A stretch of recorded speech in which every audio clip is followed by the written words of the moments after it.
There are vendors I have a solid relationship with that I think I've formed over the years, and it's easy to say I have a solid relationship with vendors, but it's not something that comes about real quickly, and it's something I've been working on for years. You kind of have to go through the large fish tank and pick out who you work well with and who you trust and you believe in. Don't get me wrong, there's a lot of talented vendors out there. I personally have a group that I work with every time, and I always hope that my clients will pick them, and they're great. And I love them, and I plan to work with them more in the future. It's the reason why I always choose them, because they are reliable. But I think really it's just letting the brides know that they can trust you as a vendor with your artistic ability and talents to kind of go on your own way versus being told, you know, with an exact timeline of wants and wishes from the bride. I think for vendors that I always use, you can find them online. For a photographer, I use the wonderful Edward Pierce with gingeredupweddings.com. And for cake, I always use Jill Dillaretti, and she can be found at dillaretti.com. And florists, I use several people. Just kind of really depends on the person's style.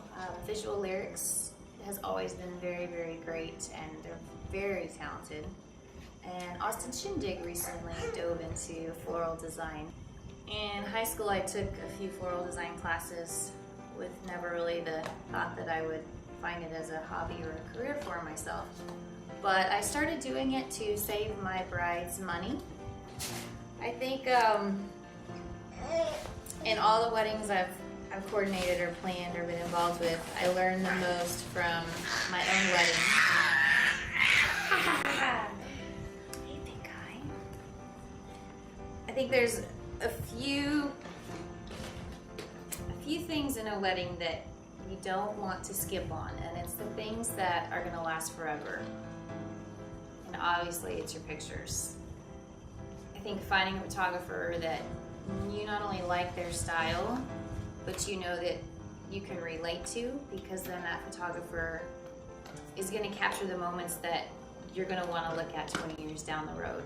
And I'm a wedding coordinator, and I should have known better, but it's the one area that I decided I was going to save money on, and it's the biggest regret I have. And still to this day, if I look at the 20 pictures I have from my wedding, I cry because I should have known better.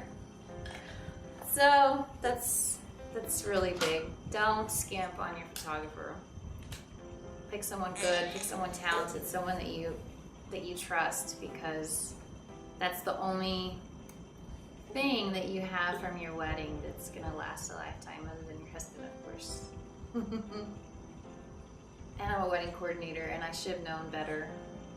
Don't skimp on your photographer. I mean, you can cut back on the flowers, the amount of alcohol, but the pictures or the video are the only things that you're gonna have for the rest of your life, and that's something concrete and evidence of the day. And if you don't have that, it's horrible. I still, every day I look at my 20 pictures that I have from my wedding, and I cry. It makes me sick to my stomach, and I think one day we're gonna stage the whole thing over again and have Edward shoot it. Or maybe just throw another wedding so we can have pictures from that great day. Because it makes me so sad to think that I should have known better. I'm a wedding coordinator, and you don't skimp on your photographer. You find someone that you trust and that you can get along with, and that you know that they'll take care of you and give you a great gift that you can have for the rest of your life, other than your husband. Well, I look at my one good picture from my wedding up there. That's a beautiful picture. It was from my dad's camera. Yeah.